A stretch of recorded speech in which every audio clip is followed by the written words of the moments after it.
Hello guys, welcome to another vlog. আজকের ভ্লগটাও হবে বাংলায়। কাল যেহেতু মঙ্গলবার ছিল, দিনের শুরুটা করেছিলাম বজরংবলীকে পুজো দিয়ে। বাড়ির সামনে এক মন্দিরে গেছিলাম জল ঢালতে, প্লাস বজরংবলীকে পুজো দিতে। আপনারা অনেকে আমাকে বলেছেন যেন আমি বাংলায় ভ্লগ কন্টিনিউ করি, তাই আমি এটা করছি। আর নিজের মাতৃভাষাতে ভ্লগস বানাতে ভালোও লাগে। বাড়ি এসে একটু ব্রেকফাস্ট করে নিয়ে দেখলাম যে মার এখনও পুজো দেওয়া হয়নি। মা পুজো দিচ্ছিল, তখন আমি বাবার সাথে একটু কথা বলতে গেছিলাম, বাট বাবা গোডাউনে কাজ করছিল। এটাই আমার বাবা। তারপরে মা রান্না টান্না সারলো। এটা আমাদের দোলা আন্টি।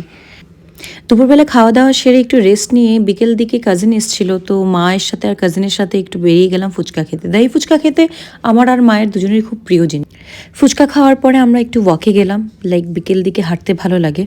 অনেকে আমাকে কলকাতায় জিজ্ঞেস করে যে গুয়াহাটি কি আপডেটেড, মানে কেরম দেখতে, ওদের খুব কিউরিয়াসিটি থাকে। তো আমি তাদেরকে বলতে চাই যে গুয়াহাটি শহরটাও খুব সুন্দর, কলকাতা থেকে খুব একটা ডিফারেন্ট নয়, আর জঙ্গল তো অবশ্যই নয়।